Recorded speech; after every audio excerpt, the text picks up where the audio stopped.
ओम सभी को नमस्ते। मंत्रोच्चारण। ओम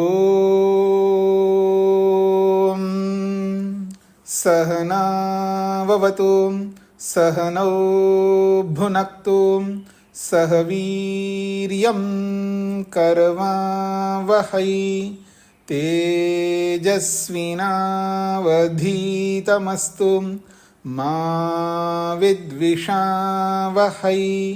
ओम शांति शांति शांति। वैशेषिक दर्शन की कक्षा संख्या 73 है। छठे अध्याय के दूसरे आहनिक के 10वें सूत्र तक हमने विचार किया है। प्रसंग बहुत ही महत्वपूर्ण है, आत्मा के उपधा और अनुपधा को लेकर के, भावदोष और अभाव दोष को लेकर के चर्चा हो रही है। और शुद्धि क्या है, शुचि क्या है, आत्मा की जो शुद्धि है, आत्मा की जो शुचि है, वो किस प्रकार होती है। यदि यम का पालन न करके कोई व्यक्ति कितना ही शुद्धता से कोई कार्य करता है, वो कार्य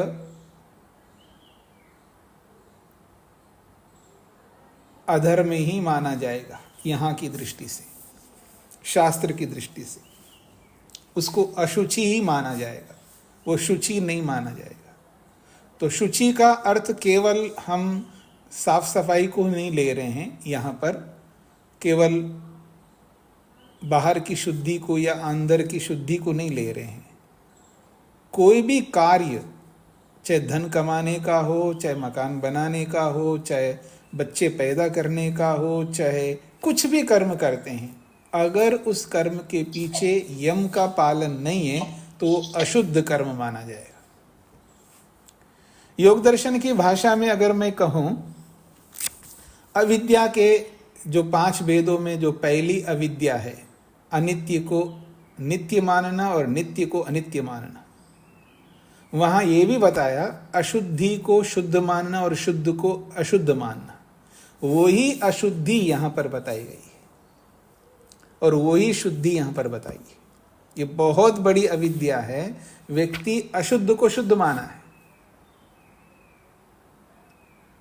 अगर माँ बड़ी पवित्र भावों से भोजन तो बना रही है, लेकिन उस भोजन बनाने के पीछे यम का पालन नहीं है, तो फिर वो अशुद्ध कर्म हो जाएगा।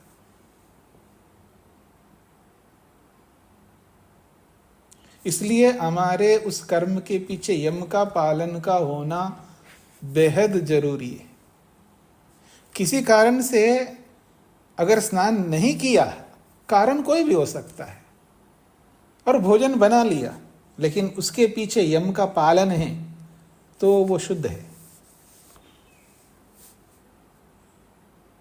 लेकिन स्नान कर लिया, धुले हुए वस्त्र पहन लिया और भोजन बनाया साफ सफाई करके बढ़िया ढंग से नीट एंड क्लीन रखते हुए, लेकिन उसके पीछे यम का पालन नहीं है,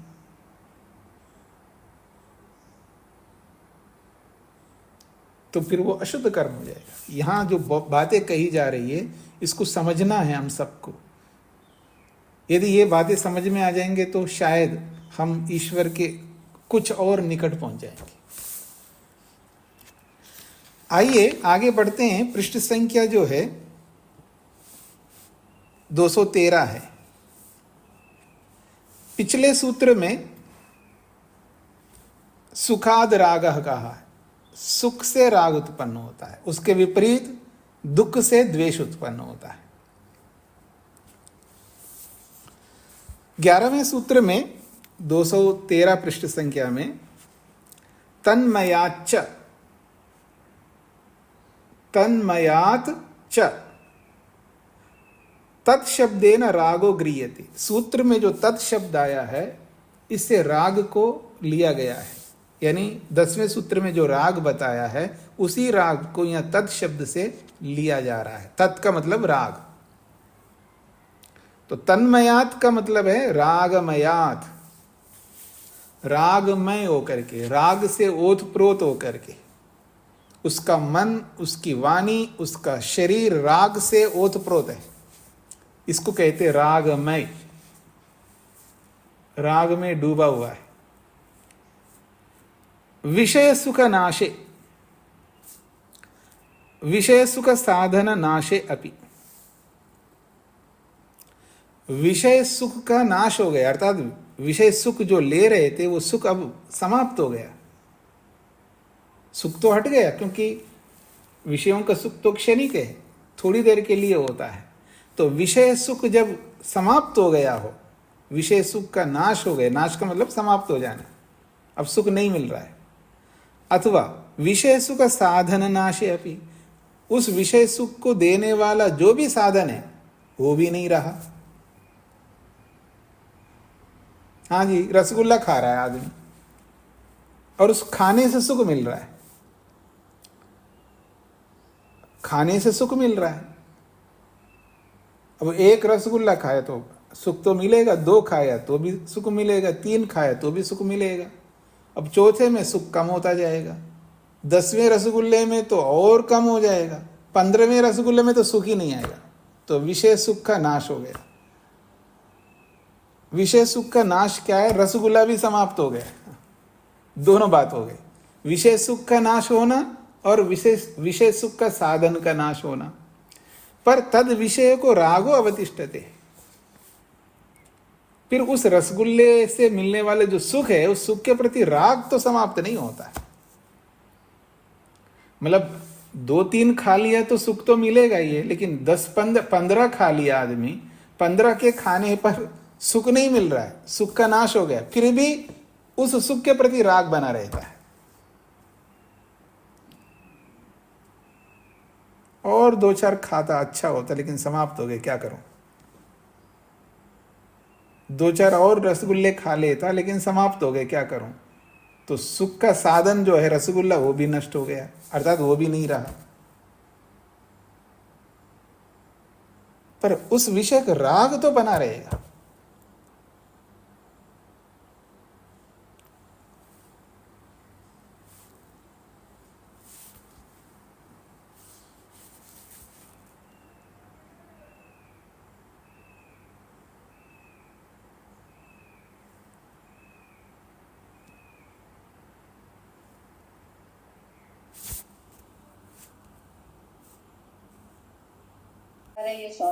जी ठीक है, तो तन्मयाच इस सूत्र को लेकर के हम विचार कर रहे हैं।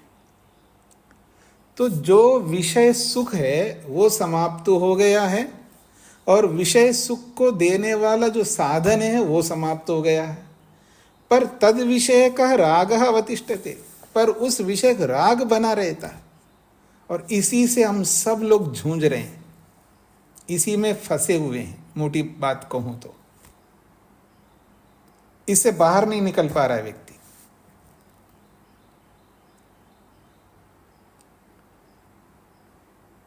ये जो बोला जाता है ना,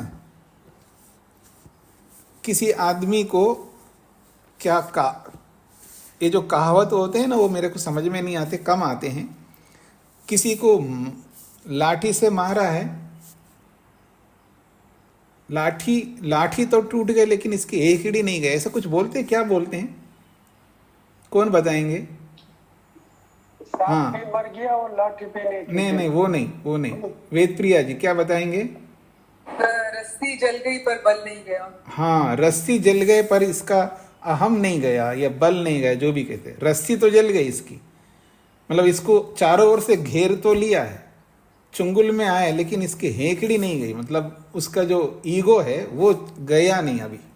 वही स्थिति है हम सब लोगों की। ये राग इतना व्यापक रूप से हम सबको घेर लिया है, अलग अलग, सबके अलग अलग विषय हो सकते हैं। तो राग बना रह रहा है, यानी सुख नहीं रहा, सुख समाप्त हो गया, फिर भी उसमें राग है। सुख का जो, उस सुख को देने वाला जो भी साधन है वो नहीं रहा, फिर भी उसमें राग है। अर्थात उस सुख में और उस सुख के साधन में राग अभी भी बना हुआ है। चाहे आप कपड़ों में देखो, आप खाने में देखो, आप मकान में देखो, आप गाड़ियों में देखो, आप कोई भी ऐसी वस्तु नहीं है दुनिया की जिस वस्तु के विषय में जिसको आपने भोगा है और वो वस्तु रहे नहीं रही वस्तु और उसका सुख भी नहीं रहा, फिर भी राग नहीं गया। राग वैसा का वैसा बना हुआ और बढ़ता जा रहा है, वैसा ही नहीं और बढ़ता जा रहा है। ऐसे राग को समाप्त करना है हम सबको। कहते हैं तस्य तथाभूतस्य रागस्य कारणम, तस्य तथाभूतस्य रागस्य कारणम, ऐसे स्वरूप वाला जो राग का कारण है क्या है? ऐसे स्वरूप वाले राग के पीछे क्या कारण है? पुनः पुनः विषय सेवनात्, बार बार उसका सेवन करते रहते हैं। ऐसे स्वरूप वाला जो राग है वो जा नहीं रहा है राग, फिर और पुष्ट करते हैं। क्या करते हैं? पुनः पुनः विषय सेवनात्, बार बार उसी विषय का सेवन करते रहते हैं। विषय सुख जन्यम रागम मय व्यसनम, उस विषय सुख से उत्पन्न राग स्वरूप जो व्यसन है, जो लत लगी हुई है, वो क्या है? वो लत राग संस्कार प्राबल्य, वो राग रूपी संस्कार की प्रबलता है हमारे जीवन में। वो लत अभी भी बनी हुई है। राग संस्कार चित्रम, राग रूपी संस्कार से, उस लत से हम चित्रित है, डूबे हुए हैं। यत स्थिरी भवती, वो लगातार बनी रहती हमारे मन के अंदर। तस्माद अपि, उस कारण से भी राग प्रवर्तते, राग बना रहता हमारे जीवन में। एवं, एवं नहीं है, एवं होना चाहिए। एवं इसी प्रकार से, जैसा राग है एवं उसी प्रकार से द्वेषमयाद, द्वेष संस्कार चित्रात, द्वेषमय जीवन है, द्वेषमय मन है। जैसे रागमय जीवन है वैसे द्वेषमय जीवन है, वैसे द्वेषमय मन है। द्वेष से ओतप्रोत है हमारा मन। द्वेष संस्कार चित्रात, द्वेष के संस्कार से चित्रित है हमारा मन, अर्थात डूबा हुआ है द्वेष रूपी संस्कार से हमारा मन। मतलब जिसके कारण से दुख मिला, जो दुख मिला, दुख तो समाप्त हो गया, और जिस साधन से दुख मिला वो साधन भी समाप्त हो गए, पर वो द्वेष बना है अभी भी।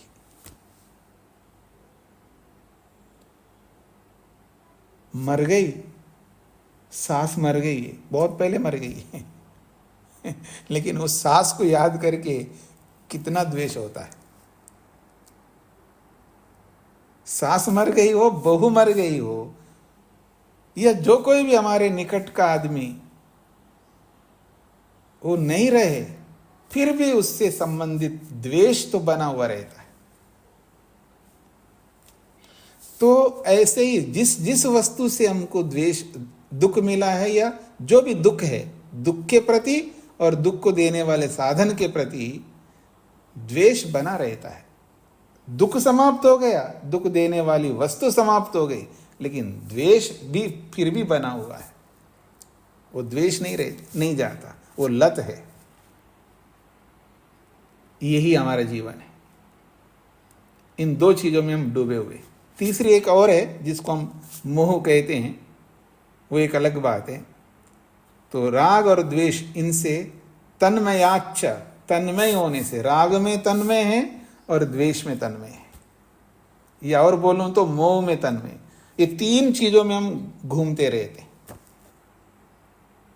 इनसे बाहर नहीं निकल पा रहे, और जब तक इनसे बाहर नहीं निकलेंगे तब तक हमारी उन्नति नहीं होगी। या तो आज निकलो, या कल निकलो, या जब आपको लगे तब निकलो,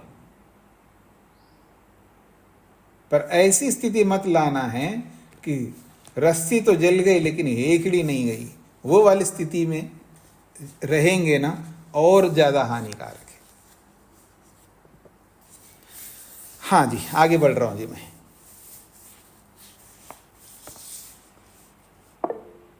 हाँ जी, अजीत जी। स्वामी जी नमस्ते जी, जी। राग और मोह एक ही वस्तु है, अलग अलग है स्वामी जी? अभी अभी पूरा योग दर्शन पढ़ लिया आपने और कितने बार आपने सुन लिया, फिर भी वही प्रश्न है कि राग और मोह एक ही है तो फिर अलग अलग क्यों बताया जाता है? आपने न्याय दर्शन भी पढ़ा था ना? जी जी। और न्याय दर्शन में तो स्पष्ट किया है राग द्वेष और मोह, और राग द्वेष से ज्यादा पापी है ये मोह, बोला था ना? जी तो फिर कैसे आप प्रश्न कर रहे हो दोनों एक ही है? जी, यहाँ थोड़ी सी वो हो गई भ्रांति। अविद्या और मोह ये एक इक्वल है, अविद्या और मोह। हाँ जी, अविद्या का जो पहला विभाग है जिसको भी अविद्या कहते हैं, और वो और मोह एक ही बात है। जी जी जी, यहाँ भ्रांति थी, राग और मोह अलग हो गया। जी जी जी तो ठीक है। आगे बढ़ता हूं जी, सूत्र संख्या 12। जी अदृष्टाच्च, ये भी बहुत महत्वपूर्ण है। अदृष्टाच्च इह जन्मनि रागस्य द्वेषस्य कारणम सुख दुःखम सुखम दुःखम। इह जन्मनि, इस वर्तमान जन्म में, रागस्य द्वेषस्य कारणम, राग का कारण सुख है और द्वेष का कारण दुख है। इस जन्म में राग का या द्वेष का जो कारण सुख और दुख है, इन दोनों को अननुभवन अपि, अननुभवन अपि, अननुभवन को बोला अनुभव नहीं किया अभी तक। इस जन्म में राग का जो कारण सुख है या द्वेष का जो कारण दुख है, इन दोनों को अनुभव नहीं किया। कौन? आपने नहीं, बिल्कुल छोटा सा बच्चा, बिल्कुल छोटा बच्चा, उसने अभी इस जन्म में सुख का या दुख का अनुभव नहीं किया। राग का कारण यानी राग से सुख होता है और द्वेष से दुख होता है, या सुख से राग होता है, या दुख से द्वेष होता है। दोनों एक दूसरे के कारण बनते हैं, लेकिन वो छोटा सा बच्चा अभी अनुभव ही नहीं किया सुख और दुख। ये अभी अभी कोई कीड़ा आदि जब उत्पन्न हुआ है, जैसा आपने योग दर्शन में पढ़ा है, अभिनिवेश के संदर्भ में पढ़ा था आपने, जिसने अभी तक अनुभव ही नहीं किया।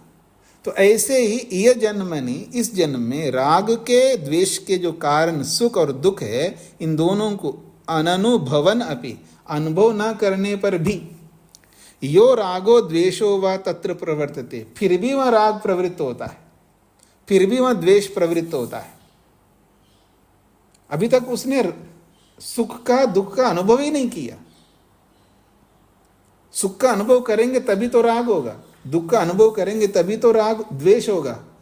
अभी तो पैदा हुआ है, अभी उसने सुख का दुख का अनुभव ही नहीं किया, तो राग द्वेष कैसे प्रवृत्त होंगे? फिर भी उस बच्चे के अंदर, उस कीड़े आदि के अंदर, या किसी में भी, किसी भी प्राणी में, फिर भी राग द्वेष वहां विराजमान होता है, राग द्वेष प्रवृत्त होता है, क्रियान्वित होता है।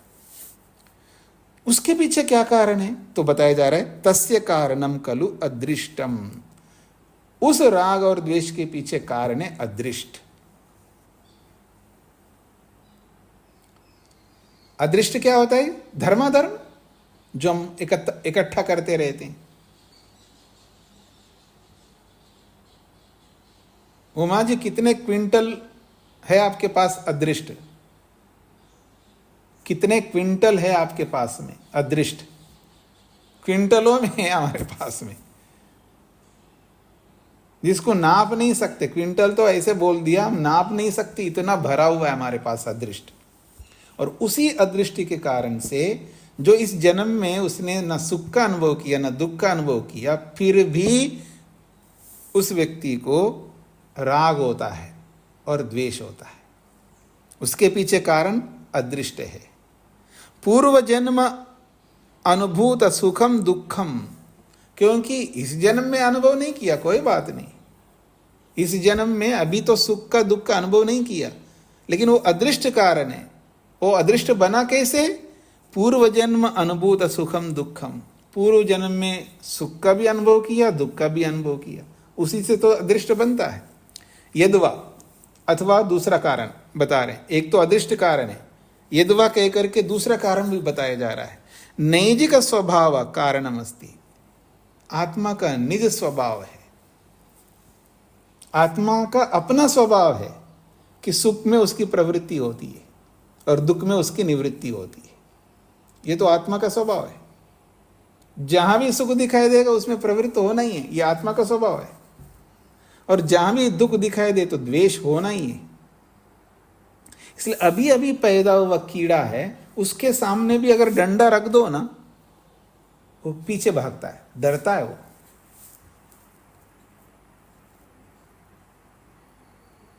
अभी अभी जो गाय का बछड़ा या बछड़ी जो भी पैदा हुआ है, अभी बाहर निकला है, पहले नीचे गिर जाता है, कुछ ही क्षणों के बाद उठ खड़ा हो जाता है वो, देखा होगा आपने। और उसको डंडा दिखा दो वो भी डरता है।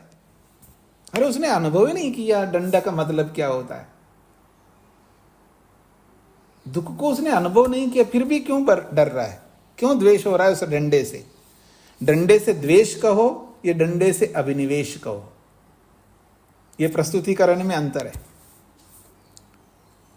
तो कहा जा रहा है पूर्व जन्म में अनुभव किया सुख दुख ही वहां पर कारण होता है, अथवा नैजिक स्वभाव कारणम अस्ति, ये तो आत्मा का स्वभाव है, दुख से दूर होना है। दुख से द्वेष करना, द्वेष आत्मा का स्वभाव है, और प्रीति ये आत्मा का स्वभाव है।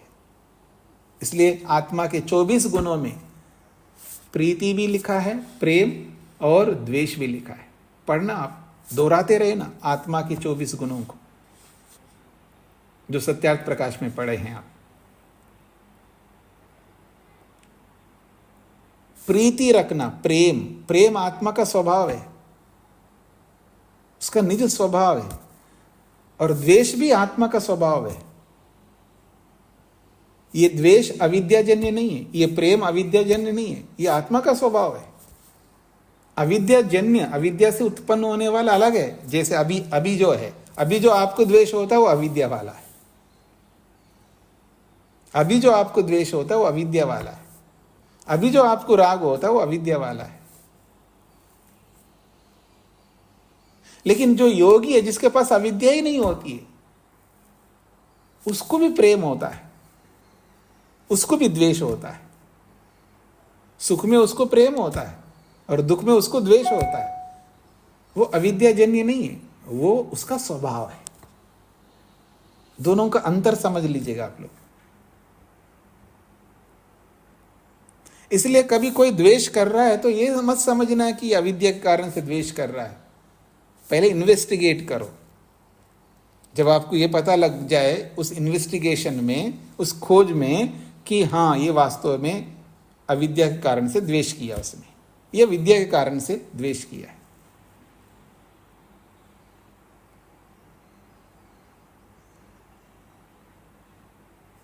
किसी ने मेरे को बोला आप भी तो गुस्सा करते हो। अरे करता हूं, गुस्सा करना तो मेरा स्वभाव है, करूंगा ही। पर आपको ही समझना है कि मैंने जो गुस्सा किया वो अविद्या से युक्त होकर के किया है या विद्या से युक्त होकर के किया है, ये आपको समझना है, इन्वेस्टिगेट करना है। अब बिना परीक्षण के ऐसे मति नहीं बना सकते, धारणा नहीं बना सकते किसी के ऊपर। देखो ये भी गुस्सा करते हैं, देखो ये भी ऐसा करते हैं। केवल जो दिखाई देता है वो सच हो कोई जरूरी नहीं है ना। वो जो दिखाई दे रहा है उसका परीक्षण करो प्रमाण पूर्वक। कोई भी हो सकता है, आप भी हो सकते हैं। मैं ऐसी मति नहीं बना सकता, देखो आप गुस्सा कर रहे हो, कितने बार पढ़ा दिया आप, फिर भी आप गुस्सा कर रहे हो, ऐसा मैं निर्धारण नहीं कर सकता। वो मैं भी परीक्षण करूंगा आपका। आप जो गुस्सा कर रहे थे वो अविद्या से युक्त होकर के कर रहे हैं या स्वभाव से कर रहे हैं, ये आपका व्यवहार बता देगा। उससे जुड़ा हुआ बहुत सारा व्यवहार होता है, उससे पता लगता है। इसलिए परीक्षण करना पड़ता है व्यक्ति का। बिना परीक्षण किए ऐसे ही मति नहीं बनाना है, ऐसी धारणा नहीं बनाना। नहीं तो आप पता नहीं उसने द्वेष किया नहीं किया, आप स्वयं द्वेषी बन जाओगे। उसने दोष किया नहीं किया, आप स्वयं दोष कर बैठोगे। इसलिए दूसरे के दोष को या दूसरे के गुण को समझने से पहले स्वयं दोष मत करना, परीक्षण करके स्वीकार करना। ये स्वभाव बनाना पड़ता है व्यक्ति को। ऐसे आंख मीच करके कुछ भी स्टेटमेंट नहीं दे सकते हम लोग। तो आइए, तो कहा जा रहा है कि ये जो इस जन्म में राग का, द्वेष का जो कारण सुख और दुख है, उसको अनुभव न करने पर भी राग होता है, द्वेष होता है। उसके पीछे दो कारण हैं, एक तो अदृष्ट कारण है, यह दूसरा उसका स्वाभाविक कारण है। यथा, उदाहरण से समझा रहे, यथा यौवनोद्भवे तरुणस्य तरुणी विषयक राग, तरुण्याश्च तरुण विषयको राग। अब छोटा सा बच्चा है, अभी पैदा हुआ है, अभी तो रेंग रहा है, अभी 1 साल का है, उस बच्चे को किसी बच्ची के प्रति राग नहीं होगा, या किसी बच्चे के प्रति राग नहीं होगा, क्योंकि अभी छोटे बच्चे, उनको पता ही नहीं है राग क्या होता है, द्वेष क्या होता है, मतलब आकर्षण क्या होता है, उनको नहीं पता है। लेकिन यौवनोद्भवे, जैसे यौवनता आ जाती है, तो तरुणस्य तरुणी विषय का राग, तो तरुण का मतलब है नवयुवक को नवयुवती के प्रति राग होता है, और नवयुवती को नवयुवक के प्रति राग होता है। अब ये अलग बात है, आज क्या बोलते हैं आप, सिनेमा और ये इंटरनेट और ये इतना एडवांस्ड हो गया कि छोटे छोटे बच्चे, बिल्कुल छोटे छोटे बच्चे, सिखाया ये जा रहा है संसार में। छोटे छोटे बच्चे अभी प्ले स्कूल में जा रहे हैं, वो बोलते हैं ये मेरा गर्लफ्रेंड है, ये मेरे बॉयफ्रेंड है। उनको बोला जाता आप मेरे गर्लफ्रेंड बनोगे,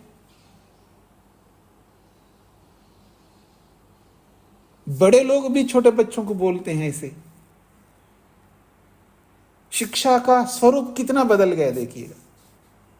आज हम दूसरों के क्या दोष करेंगे, दूसरों को क्या दोष देंगे, हम खुद ही दोषों में ग्रस्त हैं। इसलिए अपने गिरेबान में देख लो, अपने गिरेबान में देख लो। तो हम लोग ऐसे सिखाएंगे छोटे बच्चों को, तो उनको किस दिशा में ले जा रहे हैं आप सोचिएगा।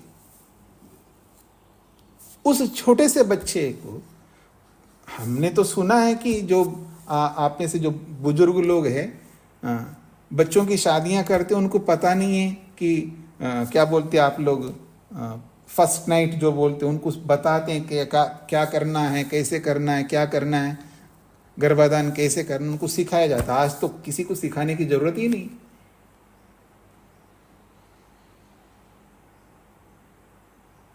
तो ये जो राग है, उसको लेके बताया गया है यहां पर। जैसे यौवन अवस्था आने से पहले उसको नहीं पता लगता है, लेकिन यौवन अवस्था आते एकदम पता लग जाता है। तथा एक और उदाहरण देते, जातस्य स्तन्यपाने राग, जातस्य अभी अभी पैदा हुआ है, फिर भी उसको स्तनपान करने में राग होता है, ये अदृष्ट कारण है। एवं द्वेषोपि भवति, द्वेष भी होता है। कैसे?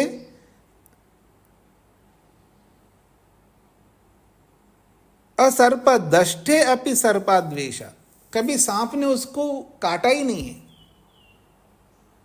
सांप काटा नहीं है, लेकिन सांप को देख करके द्वेष हो जाता है। नवशिशो अंधकारा द्वेष, नवशिशो अभी अभी पैदा हुआ बच्चा है, उसको भी अंधेरे से डर लगता है। ये सब जो है अदृष्ट कारण है यहां पर।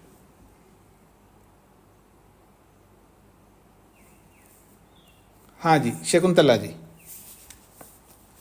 हाँ, नमस्ते स्वामी जी। जी, यहाँ पर ये जो शब्द है, वा अनु न भवन न अपि, वहाँ दूसरा न भी आता है क्या?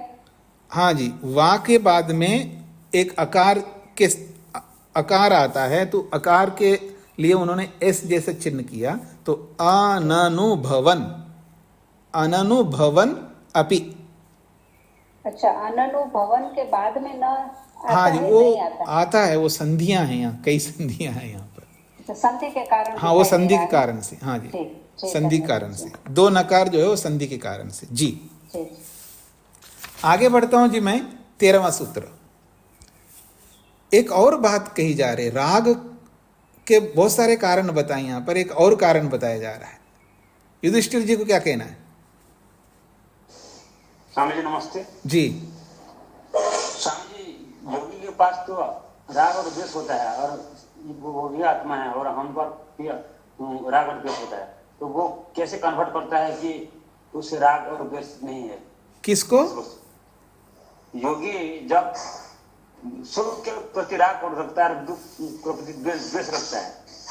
नहीं, मैंने ये नहीं बोला योगी सुख के प्रति राग रखता है, मैंने बोला सुख के प्रति प्रेम रखता है और दुख के प्रति द्वेष रखता है, ये दो शब्दों का प्रयोग किया। जी स्वामी। प्रेम राग में थोड़ा अंतर है। जो संसार में राग और प्रेम को एक ही मानते हैं वो एक अलग चीज सांसारिक, लेकिन मैं पारिभाषिक शब्दों का प्रयोग किया है मैंने कि स्वामी दयानंद सरस्वती जी ने 24 गुणों में एक प्रेम भी लिखा है। तो प्रेम करना यह आत्मा का स्वभाव है, उसमें अविद्या नहीं है, वो स्वभाव से प्रेम करता है। लेकिन हम लोग प्रेम के नाम से राग करते हैं, वो एक अलग बात है। पर योगी प्रेम के नाम से प्रेम ही करता है, वो विद्यापूर्वक, और द्वेष के नाम से द्वेष ही करता, वो द्वेष उसका स्वभाव है, वो अविद्या वाला द्वेष नहीं है। इसलिए द्वेष दो प्रकार का है और प्रेम भी दो प्रकार का है, एक अविद्या वाला प्रेम है और एक विद्या वाला प्रेम है, और एक अविद्या वाला द्वेष है, एक विद्या वाला द्वेष है। हाँ निर्मला जी। नमस्ते स्वामी जी। हाँ नमस्ते स्वामी जी। हाँ जी बोलिए। ये जो है जैसे अपनी माँ के प्रति राग होता है, सास के प्रति कई बार द्वेष होता है, तो ये पूर्व जन्म का होता है या वैसे ही होता है? वैसे अभी अभी अभी आपको बहू के प्रति द्वेष हो रहा है तो ये पूर्व जन्म का थोड़ा अभी बनाया आपने। जी जी, ठीक है। पूर्व जन्म में बनाए वो एक अलग बात है, इस जन्म में भी तो बनाते हैं ना हम लोग। जाति विशेषात च, जाति विशेषात च, राग और द्वेष के पीछे जाति भी कारण आता है, जाति के कारण से भी राग द्वेष होते हैं। तो कह रहे हैं च और जाति विशेषात खलु अपि रागो द्वेषश्च भवति, जाति विशेष के कारण से भी राग और द्वेष दोनों होते हैं। संभोग सुखाय मनुष्य जाते मनुष्य जातो, संभोग के विषय में मनुष्य जाति के प्रति ही राग होता है, मनुष्य को मनुष्य के प्रति राग होता है। संभोग करने के विषय में मनुष्य को मनुष्य में ही राग होता है, ऐसा नहीं होता है मनुष्य को कुत्ते में राग हो जाए। जाति के प्रति भी राग होता है। गो जातेर गो जातो, गो जाति को गो जाति में राग होता है। शूकर जाते शूकर जातो, सुवर की जाति में सुवर की जाति के प्रति होता है राग। हर जाति के अपने अपने जाति वालों के साथ ही राग करते हैं। ये अलग बात है, कोई विकल्प अलग हो सकता है, कोई कुछ नहीं मिल रहा है तो कोई भी पशु किसी भी पशु के साथ जुड़ जाते हैं, वो एक विकल्प हो गया। अमूमन जो है अपनी जाति वालों के साथ ही राग होता है। अथ द्वेषश्च, और द्वेष भी। अश्व जाते महिषी जातितः, घोड़े को द्वेष होता है भैंस से। नकुल जाते सर्प जातिता, और नकुल को नेवले को सांप के जाति से द्वेष होता है। तो द्वेष भी जो होता है दूसरे जाति के साथ द्वेष होता है। अपने जाति के प्रति राग होता है और दूसरे जाति के प्रति द्वेष होता है, ये इसका तात्पर्य है। आगे बढ़ रहा हूं जी मैं। 14वां सूत्र, उसकी भूमिका। सुख दुख भवौ राग द्वेषौ, सुख दुख भवौ राग द्वेषौ, सुख और दुख से होने वाले राग और द्वेष है। भवौ का मतलब होने वाले, सुख दुख भवौ राग द्वेषौ, सुख और दुख से होने वाले हैं ये राग और द्वेष। फिर कहा है राग द्वेषाभ्याम प्रभूतयो धर्माधर्मयो, राग द्वेषाभ्याम, राग और द्वेष से प्रभूतयो होने वाले, प्रभूतयो का मतलब है होने वाले, राग और द्वेष से होने वाले ये धर्म और अधर्म है। राग के कारण से धर्म और द्वेष के कारण से अधर्म। तो राग द्वेषाभ्याम प्रभूतयो धर्माधर्मयो प्रवृत्ति भवति, राग और द्वेष से होने वाले धर्म और अधर्म की प्रवृत्ति होती है। अर्थात राग से धर्म में प्रवृत्ति होती है और द्वेष से अधर्म में प्रवृत्ति होती है, इसका तात्पर्य है। इसमें विकल्प भी है, राग से अधर्म में भी प्रवृत्ति होती है और द्वेष से धर्म में भी प्रवृत्ति होती है। आपने योग दर्शन में विस्तार से समझा था। राग से धर्म में प्रवृत्ति नॉर्मल है, कॉमन है, लेकिन कहीं कहीं राग से अधर्म में भी प्रवृत्ति होती है।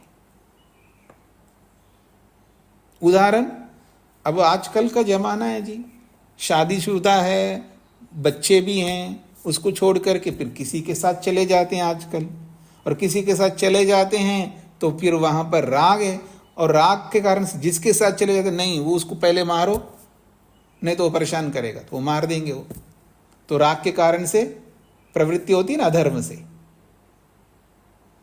ऐसे द्वेष के कारण से भी प्रवृत्ति होती है आपके अंदर। अच्छा, इन्होंने 5 सूत्र याद किया, मैं 10 सूत्र याद करके दिखाऊंगा इनको, ऐसा। तो द्वेष से भी धर्म में प्रवृत्ति होती है। अमूमन अक्सर द्वेष से अधर्म में प्रवृत्ति होती है और राग से धर्म में प्रवृत्ति होती है, लेकिन इसका उल्टा भी कभी कभी आप देख सकते हैं। धर्मस्य अधर्मस्य च प्रवृत्ति ही प्रवर्तनम खलु इच्छापूर्वकम रागपूर्वकम द्वेषपूर्वकम च यथासंख्यम विज्ञेयम। अच्छा, सूत्र है, इच्छा द्वेष पूर्विका धर्माधर्मयो प्रवृत्ति। इच्छा द्वेष पूर्विका धर्माधर्मयो प्रवृत्ति। इच्छा द्वेष पूर्वक धर्म अधर्मों में प्रवृत्ति होती है। इच्छा पूर्वक धर्म में प्रवृत्ति और द्वेष पूर्वक अधर्म में प्रवृत्ति होती है मनुष्य की। इच्छा द्वेष पूर्विका धर्माधर्मयो प्रवृत्ति। धर्मस्य अधर्मस्य च प्रवृत्ति ही, धर्म या अधर्म की जो प्रवृत्ति है अर्थात प्रवर्तन होना, अर्थात उसमें चलना, उसमें लगे रहना, कैसे होगा? खलु इच्छापूर्वकम, इच्छापूर्वकम, यहाँ इच्छा से राग पूर्वकम, इच्छा को यहाँ राग से शब्द से समझाया। इच्छापूर्वकम अर्थात रागपूर्वकम भवति। या अधर्मस्य प्रवृत्ति, अधर्म का प्रवर्तन द्वेषपूर्वकम, द्वेषपूर्वक होता है। यानी इच्छापूर्वक अर्थात राग पूर्वक धर्म में प्रवृत्ति होती है और अधर्म पूर्वक देश अधर्म के कारण से द्वेष में प्रवृत्ति होती है। इच्छापूर्वकम रागपूर्वकम द्वेषपूर्वकम च यथासंख्यम विज्ञेयम। धर्म की प्रवृत्ति जो है वो राग पूर्वक होती है। राग है तो धर्म में प्रवृत्ति, और अधर्म है तो द्वेष में प्रवृत्ति होती है। यानी धर्म को ध्यान में रखना है, अधर्म को ध्यान में रखना है। तो अगर धर्म में प्रवृत्ति करना है तो राग पैदा करो, धर्म में प्रवृत्ति होगी, और अधर्म में प्रवृत्ति करना है तो द्वेष पैदा करो तो अधर्म में प्रवृत्ति हो जाएगी। रागात खलु धर्मे शुभ कर्मणि प्रवर्तते। राग के कारण से धर्म में अर्थात शुभ कर्म में मनुष्य की प्रवृत्ति होती है। नहीं रागेन विना क्वचित अनुकूले शुभे प्रवृत्तिर्जायते पुण्य फलार्थम। नहीं रागेन विना, बिना राग के, क्वचित कहीं पर भी, अनुकूल वस्तु में, अनुकूल विषय में शुभ के अंदर प्रवृत्ति नहीं होती है। न जायते, नहीं हो सकती। क्यों? पुण्य फलार्थम, वहां पुण्य फल को ध्यान में रख करके व्यक्ति ऐसा करता है। राग नहीं है तो वो कहीं पर भी शुभ कार्य में पुण्य फल पाने के लिए प्रवृत्ति नहीं कर सकता व्यक्ति।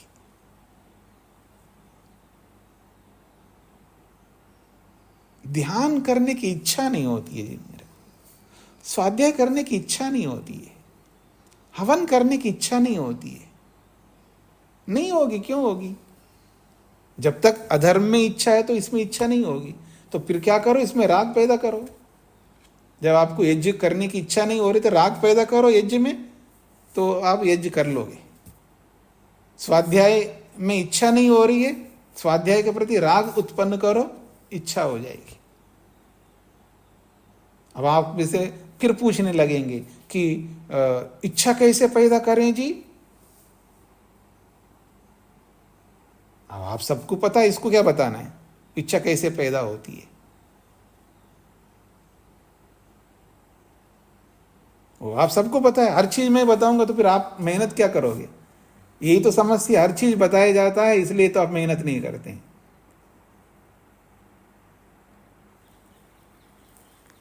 ठीक है जी, आगे बढ़ू मैं।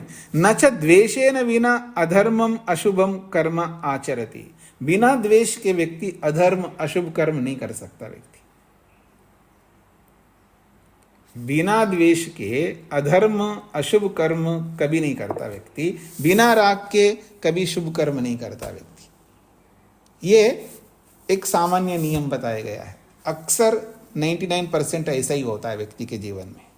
हाँ जी, वर्मा जी। नमस्ते स्वामी जी, ये पूर्विका माने क्या होता है? ये इच्छा द्वेष पूर्विका जो सूत्र में है, पूर्विका।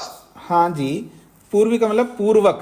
जैसे इच्छा पूर्वक मैं पढ़ाता हूँ, इच्छा के अनुसार, इच्छा के कारण।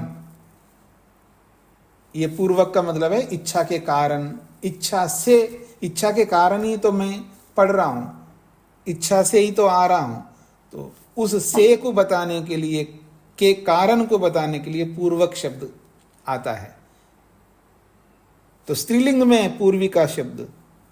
अच्छा, स्त्रीलिंग में। हाँ जी, क्योंकि प्रवृत्ति को ध्यान में रखकर इच्छा पूर्विका धर्माधर्मयो प्रवृत्ति, प्रवृत्ति स्त्रीलिंग में, इसलिए इच्छा पूर्विका भी स्त्रीलिंग में है जी। धन्यवाद स्वामी जी। आगे बढ़ता हूं जी। 15वां सूत्र। अथ धर्माधर्माभ्याम किम भवति इति उच्यते। धर्म अधर्म से क्या होता है? प्रश्नकर्ता प्रश्न कर रहा है, अच्छा धर्माधर्माभ्याम किम भवति इति उच्यते। धर्म अधर्म से क्या होता है? बहुत बड़ा होता है जी। क्या होता है? तत्संयोगो विभागः इति। या तो संयोग होता है या विभाग होता है जी। धर्म से संयोग, अधर्म से विभाग होता है। तत् अव्ययम हेतु। सूत्र में जो तत् शब्द आया है ये अव्यय को बताने के लिए आया है। आपको याद है 4 प्रकार के शब्द होते हैं। एक संज्ञावाची शब्द होते हैं, रामः, लक्ष्मणः, भरतः, युधिष्ठिरः, ये संज्ञावाची शब्द है। कुछ शब्द होते हैं क्रियावाची, करोति, गच्छति, पठति, लिखति, ये सब क्रियावाची है। और कुछ अव्यय होते हैं जिनके रूप नहीं चलते हैं। और कुछ जो है उपसर्ग होते हैं। तो ऐसे 4 प्रकार के शब्द होते हैं। तो यहाँ तत् शब्द जो है यहाँ पर ये संज्ञावाची नहीं है, यानी सर्वनाम नहीं है, ये अव्यय है, ऐसा बताना चाह रहे हैं। तत् अव्ययम हेतु। ये तत् शब्द जो है अव्यय है और हेतु को बताने के लिए आया है। तस्मात्।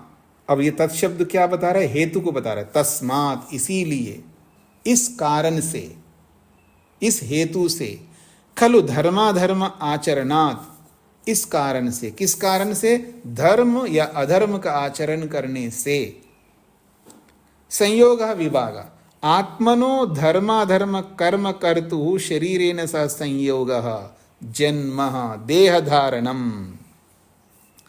आत्मनः, आत्मा का, धर्माधर्म कर्म कर्तु, धर्म या अधर्म करने वाले इस आत्मा का, शरीरेण सह संयोग, शरीर के साथ संयोग होता है। धर्माधर्म से होता क्या है जी? तो कहा शरीर के साथ संयोग हो जाता है इस आत्मा का। और शरीर के साथ संयोग होना ही दुख का कारण है। अर्थात शरीर के साथ संयोग का मतलब क्या होता है? जन्म होता है उसका। अर्थात देह धारणम, शरीर का धारण होता है। धर्माधर्म के कारण से शरीर का धारण होता है, यानी शरीर में आ जाता है, जन्म हो जाता है। पुनः विभाग, और विभाग भी होता है शरीर के साथ। देहात उत्क्रमणम मरणम भवति, शरीर से निकलना भी होता है धर्माधर्म के कारण से। पुनः विभाग का मतलब है शरीर से विभाग होता है। अर्थात देहात उत्क्रमणम, विभागा को खोला है, शरीर से उत्क्रमण होता है। उत्क्रमण को खोला है मरणम भवति, मरण होता है। यानी धर्माधर्म के कारण से शरीर के साथ संयोग होता है और शरीर के साथ वियोग होता है। ये दो ही काम करते हैं ये धर्माधर्म, अर्थात जन्म देते हैं ये धर्माधर्म और मृत्यु को देते हैं। इसके अतिरिक्त और कुछ नहीं दे सकते। इसलिए धर्माधर्म नहीं बनाना है व्यक्ति को।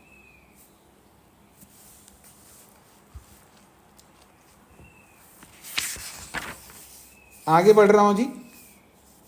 इस दूसरे आहनिक का अंतिम 16वां सूत्र है, बहुत ही महत्वपूर्ण सूत्र है। Last line Swami ji, last line रह गए क्या? अच्छा, ठीक है। एवं इसी प्रकार से जन्म मरण चक्रम अनिशम आवर्तते। ये संयोग और विभाग जो है, शरीर के साथ जुड़ना और शरीर का हटना, ये जो जन्म और मृत्यु, ये दोनों जो है, एवं जन्म मरण चक्रम, जन्म और मरण रूपी ये जो चक्र है, ये अनिशम आवर्तते, दिन रात निरंतर बना रहता है, बिना रुके बिना थके निरंतर जन्म मरण रूपी चक्र चलता रहता है। और ये दोनों धर्माधर्माभ्याम, ये धर्म और अधर्म के कारण से चलते हैं। यद्वा यूं भी कहेंगे धर्माधर्म आचरणात्, ऐसा भी कह सकते। धर्म अधर्म, धर्म या अधर्म रूपी आचरण से व्यक्ति को जन्म और मृत्यु ये दोनों होते रहते हैं। और ये अनिशम आवर्तते, ये रात दिन निरंतर ये जन्म मरण रूपी चक्र चलता ही रहता है, ये कभी ब्रेक नहीं होता है, क्योंकि हम ब्रेक करना ही नहीं चाहते। हाँ जी, राजकुमारी जी को क्या पूछना है?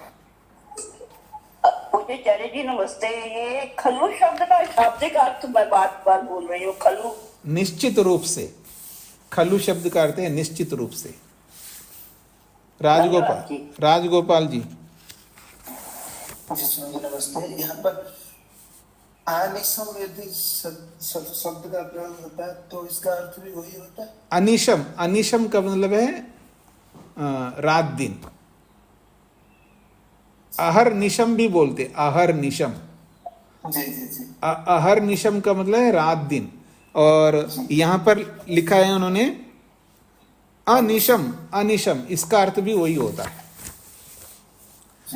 16वां सूत्र, जन्म मरण प्रबंधात कलु। इस जन्म मरण रूपी बंधन से, प्रबंधात का मतलब है बंधन, इस जन्म मरण रूपी बंधन से खलु निश्चित रूप से छुटकारा कैसे मिलेगा? ये जो जन्म मरण रूपी बंधन है जिसमें हम लोग झगड़े हुए हैं, इससे छुटकारा कैसे मिलेगा? तो कहते आत्मकर्मसु, आत्मा के कर्मों को करना पड़ता है। हम लोग आत्मकर्म नहीं कर रहे हैं। हाँ, याद रखना, आत्मकर्म नहीं कर रहे हैं। कौन से कर्म कर रहे हैं? शरीर को देने वाले कर्म कर रहे हैं, इंद्रियों को देने वाले कर्म को कर रहे हैं, मन को देने वाले कर्मों को कर रहे हैं, बुद्धि को देने वाले कर्मों को कर रहे हैं। आत्मा वाले कर्म नहीं कर रहे हैं। बेकार है हमारे जीवन, वेस्ट है। क्या जीवन पाया हमने? मनुष्य शरीर को पाकर के भी हम आत्मा वाले कर्म नहीं करते, शरीर को देने वाले कर्मों को ही कर रहे हैं। इंद्रियों को, मन को, बुद्धि को, इन साधनों को दे, शरीर के अंदर जितने भी साधन हैं, इन साधनों को देने वाले ही कर्म करते जा रहे हैं, आत्मा के कर्म नहीं कर रहे हैं। इसलिए कह रहे आत्मकर्मसु, आत्मा के कर्मों को करो तो मोक्षो व्याख्याता, फिर तो मोक्ष ही मिलेगा व्यक्ति को। मोक्ष जन्म मरण प्रबंधात दुख बहुलात खलु मोक्षो विमोक्ष। ये जन्म मरण रूपी बंधन से, अर्थात दुख बहुल इस शरीर से निश्चित रूप से मोक्ष होता है, विमोक्ष होता है। कब? आत्मकर्मसु, अध्यात्म कर्मसु, अध्यात्म वाले कर्मों को करना है, अर्थात परमात्मनः, परमात्मा संबंधी कर्मों को करना है। ये जीवात्मा संबंधी, आत्मा शब्द से दोनों लेंगे, आत्मा और परमात्मा संबंधी कर्मों को करना पड़ेगा। क्या करना होगा? श्रवणम, श्रवण करना होगा। बहुत सुनना पड़ता है, हम बहुत कम सुनते हैं, सुना नहीं ज्यादा चाहते हम, बहुत सुनाते रहता है आदमी, सुनता बिल्कुल नहीं। धीरज ही नहीं है, धैर्य नहीं है, सुनता ही नहीं है, बस सुनाता रहता है आदमी। इसलिए श्रवणम, श्रवण करो। और केवल श्रवण ही नहीं करना, मनन, मनन भी करना है। निदिध्यासन, निदिध्यासन भी करना है। और साक्षात्कार भी करना है। ये 4 काम करने हैं। सुनना है और सुने हुए को प्रमाण पूर्वक मनन भी करना है, और मनन करके निधिध्यासन अर्थात निर्णय भी करना है। निधिध्यासन का अर्थ होता है निर्णय करना। तो श्रवण करना है, आत्मा परमात्मा संबंधी बहुत कम सुना है हमने, बहुत अधिक सुनना है, और सुन करके प्रमाणों से उसका मनन भी करना है, और प्रमाणों से मनन करके निर्णय रूपी निधिध्यासन को भी करना है, और निधिध्यासन निर्णय करके और उसको जीवन में उतारना है। इसी को साक्षात्कार कहते हैं। तथा इतना ही नहीं, इतने से काम नहीं चलेगा। तथा अष्टांग योग अभ्यासेषु, अष्टांग के योग, 8 अंगों के योगों का अभ्यास करना है। कहाँ तक? समाधि पर्यंतेषु, समाधि पर्यंत योग के 8 अंगों का अभ्यास करना है। व्याख्या तो वेदितव्य, ऐसा व्याख्या की गई है, अर्थात आत्मकर्मों के संबंध में श्रवण मनन निधिध्यासन साक्षात्कार योग के 8 अंगों का अभ्यास कर लेना चाहिए। ऐसी व्याख्या हो गई है, ऐसी समझ लेना चाहिए, ऐसा समझ लेना चाहिए। व्याख्यातश्च सर्वमोक्ष शास्त्रै, हमने भी बोला है, लेकिन हमने ही बोला ऐसा नहीं है। व्याख्यातः च, और भी व्याख्या हो चुकी है। कहाँ पर? सर्वमोक्ष शास्त्रै, सभी मोक्ष को दिलाने वाले शास्त्रों में ऐसी ही व्याख्या की गई है।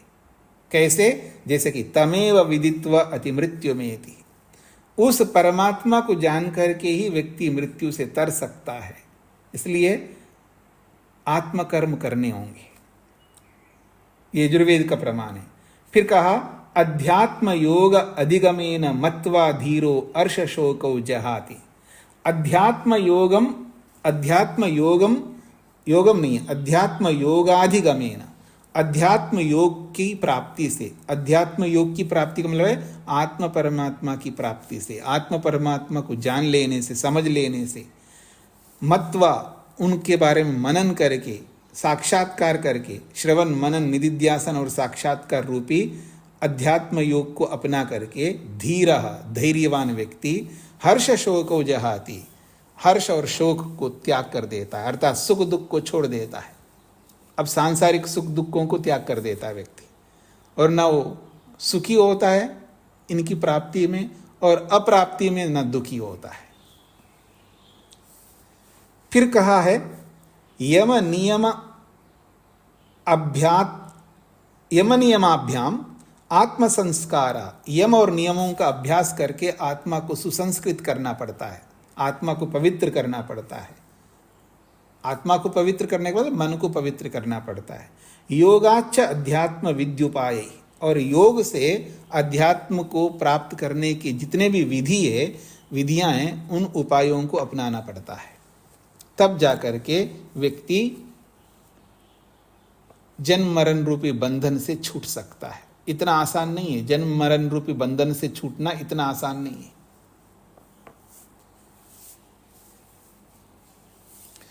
हाँ जी, तो ये हो गए जी आत्मकर्मसु मोक्षो व्याख्या था। आत्मा संबंधी कर्मों को कर लेने से ही मोक्ष की प्राप्ति होती है। वर्मा जी। जी ये योगाधिगमेन का क्या अर्थ हुआ? अधिगम प्राप्ति से, योग की प्राप्ति से, योग की प्राप्ति से, योग की प्राप्ति का मतलब यमों को जीवन में उतारना, नियमों को जीवन में उतारना, ऐसे इनको अध्यात्म योग को जीवन में उतार लेने से, उसकी प्राप्ति से मनन करके, निधिध्यासन करके, साक्षात्कार करके धीर व्यक्ति अर्श शोक से छूट जाता है। जी, अधिगम का मतलब प्राप्ति। हाँ जी, और किसी कुछ कहना है? तो ये 6ठा अध्याय बहुत महत्वपूर्ण आया है जी।